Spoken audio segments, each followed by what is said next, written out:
Hai că vine încoace. Așa, fratele meu. Așa, mai zi de acasă. Așa, nenic. Vine acasă.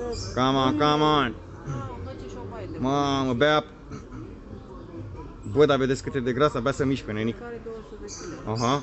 Vezi că dacă ți-a tras una, ești dus. Visezi. Eu știu cum să te protejezi de ur. Da? Te faci? Trebuie să te prefaci că ești mort. Așa, corect. Poate pleca. Uite, bea. Vedeți, cel mai simplu lucru este să unele animale tu trebuie să te lași mort.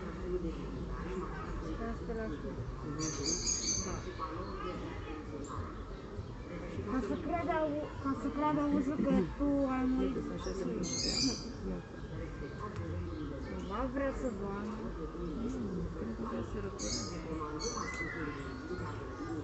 Păi ce, are un ventilator? Apa e rece.